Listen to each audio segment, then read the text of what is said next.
Halo semuanya, kembali lagi di channel Rizza Muhammad.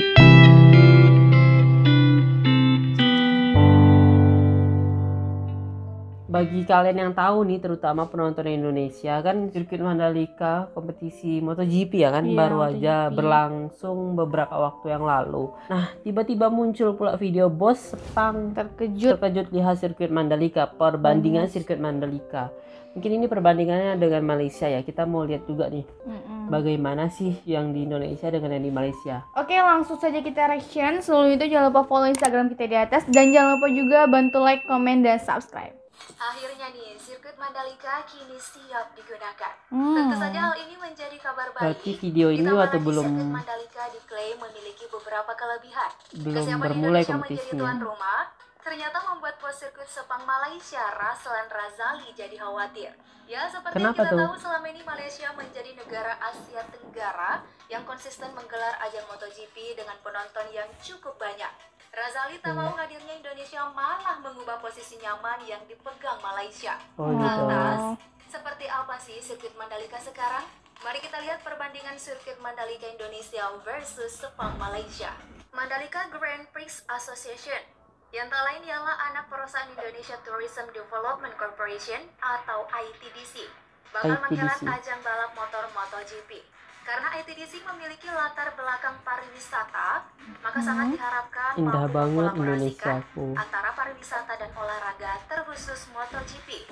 Nah, dengan demikian sirkuit Mandalika bisa dipakai untuk jalan kawasan yang akan tetap berguna jika tidak ada perhelatan balap. Pemandangan Laut Lombok sudah terkenal di dunia akan keindahannya. Sirkuit Mandalika menyuguhkan keindahan alam sekitar yang pastinya akan disukai oleh pengunjung.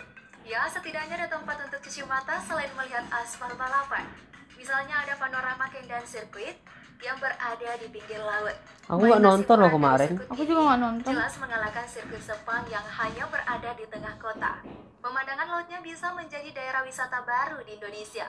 Sirkuit Mandalika akan memanjakan para pembalap dan penonton. Masyarakat Indonesia perlu bersabar nih untuk menyaksikan ajang balapan internasional yang akan mentas di sirkuit Mandalika. Sirkuit ini akan menjadi tuan rumah kejuaraan dunia Superbike atau World Superbike 2021. Menurut kalender WSBK 2021, Indonesia akan menjadi seri ke-13 yang berlangsung pada 12 hingga 14 November 2021. Sementara untuk MotoGP sendiri, Indonesia sudah dipastikan batal menjadi tuan rumah di musim ini dan baru bisa menggelar balapan MotoGP pada 2022 mendatang. By the way, tak hanya pemandangan saja nih yang disuguhkan. Video lama ini kayaknya. Iya, 2022 udah lebih bagus dari sirkuit Sepang. Sebab menggunakan metode Stone Mastic Asphalt yang membuat kualitas aspal lintasan menjadi yang terbaik. Metode ini salah satu jenis campuran beraspal panas yang dapat digunakan sebagai lapis permukaan. Aspal jenis ini tahan gelincir atau skid resistant, tahan temperatur tinggi, pas banget digunakan untuk daerah iklim tropis. Nah, kalau untuk sirkuit internasional Sepang Malaysia digunakan untuk race MotoGP dan Formula One sampai tahun 2017.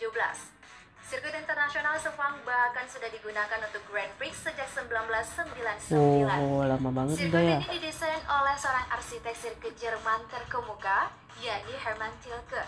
Hermann Tilke mendesain sebuah sirkuit cepat yang didominasi dua lintasan panjang yang dipisahkan oleh grandstand utama dan tribun. Grandstand ditutup kanopi-kanopi yang berbentuk seperti daun kelapa sawit. Sirkuit internasional Sepang dibangun antara tahun 1997 dan 1999 dekat Putrajaya. Sirkuit ini terkenal dengan cuaca tropis lembab yang tidak dapat diprediksi. Mewah gitu kan? Siang yang sangat panas hingga hujan badai tropis. Suhu terik sering mencapai 60 derajat Celcius sehingga menyulitkan para pembalapnya. Hujan deras pada musim penghujan juga menimbulkan resiko besar di sirkuit ini. Untuk itu, telah dilakukan perbaikan di paddock, fasilitas penonton, dan aspal trek pada tahun 2016. Terlebih setelah insiden kecelakaan yang merengkuh nyawa Marco Simoncelli pada MotoGP 2011. Sirkuit Sepang terletak di Sepang, Selangor, Malaysia. Jaraknya kira-kira 45 km atau 28 mil dari Kuala Lumpur. Sirkuit ini berlokasi di Jalan Perkeliling KLIA Selangor Darul Ehsan, Malaysia. Sedangkan sirkuit Mandalika berlokasi di kawasan ekonomi khusus Mandalika di Desa Kuta, Lombok Tengah, Nusa Tenggara Barat. Sirkuit jalan raya pertama di dunia, Mandalika yang menghadap langsung ke Samudra Hindia, memiliki luas area sekitar 1035,67 hektar. Mandalika International Street Circuit membentang sepanjang 4,31 km dan memiliki 17 tikungan yang akan memacu adrenalin. Area sirkuit dilengkapi bangunan medical center yang dibuat secara medical modular, centernya bagus deh. Bisa bongkar pasang Biar kalau jalan raya ada yang kecelakaan langsung seperti diantar ke situ kan. Singapura atau Baku, Azerbaijan. Bangunan medical center modular dan helipad ini hanya butuh waktu kurang lebih 1 bulan dalam penyelesaiannya. Keren. Semua peralatan medis di dalam medical center akan disiapkan oleh Kementerian Kesehatan Republik Indonesia. Dan peralatan-peralatan tersebut wajib terstandarisasi oleh FIM. Nah, sementara untuk sirkuit Sepang sepanjang 5,543 km, memiliki 15 tikungan dan 8 lintasan lurus dengan lebar minimal 16 meter. Namun di beberapa bagian lebarnya mencapai 20 meter, sehingga menambah kemungkinan adanya overtaking pembalap. Ada 3 suka loh jenis atapnya layout itu. yang dapat Bagus. digunakan di Sepang, Mewah nampaknya. yakni Grand Prix Circuit, North Circuit, dan South Circuit. Terdapat 30 pit, termasuk sebuah kantor, area dapur, dan area konferensi. Selain itu, di tingkat atas ada 12 kantor untuk FIA dan administrasi, termasuk race control, pencatat waktu, pusat media, ruang wawancara, dan ruang fotografer. Tak lupa ada juga pusat medis yang menyediakan tempat untuk melakukan operasi kecil. So, tak heran jika berbagai fasilitas ini, Sepang berhasil meraih standar FIA dan FIM. Lengkap lah ya. Kualifikasi untuk menyelenggarakan Semuanya F1 tersedia. sampai 2017 dan tentu saja MotoGP dari 1999 hingga kini. Sirkuit Sepang dapat menampung 130.000 penonton. 30.000 penonton diantaranya bisa menempati grandstand utama. Sedangkan sirkuit Mandalika akan dilengkapi 5 grandstands berkapasitas Lebih banyak di 150.000 Indonesia ternyata. penonton. Iya. Selanjutnya untuk pembangunan sirkuit Sepang dimulai pada Desember 1996 dan seluruh konstruksinya selesai 14 bulan kemudian. Sirkuit Sepang menghabiskan biaya 12 juta US dollar atau di kisaran 160 hingga 170-an miliar rupiah dan memperkerjakan lebih dari 1.000 orang.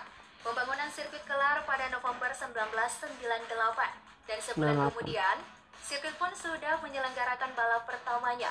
Kala itu sirkuit Sepang dianggap sebagai sirkuit terbaik di dunia. Sedangkan untuk pembangunan sirkuit Mandalika hanya membutuhkan waktu penyelesaian sekitar 1,5 tahun. Ini termasuk cepat mengingat pembangunan sirkuit Buriram di Thailand yang membutuhkan waktu 4 tahun. Adapun anggaran yang dihabiskan mencapai 1 triliun rupiah. Lebih banyak dong biayanya.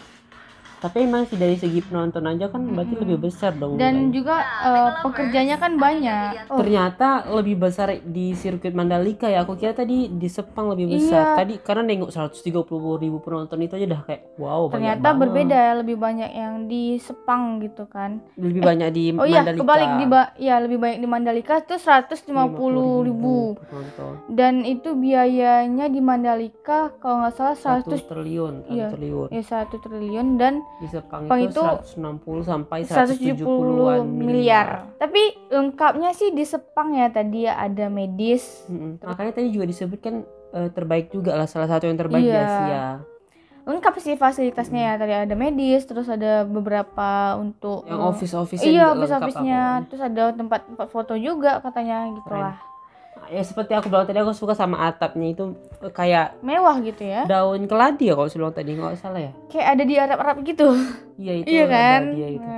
Tapi keren. Bentuknya sih agak beda. Karena ini videonya agak lama jadi kurang update kan. Dia waktu ini kayaknya dibuat sebelum sirkuit 2000. Mandalika bermulai. Iya. Gitu. Dan juga dia bilang selesainya tahun 2022. Sedangkan Mendatang, katanya. sedangkan ini udah tahun 2022. Oke. Nantilah kita tengok video yang terbarunya lagi.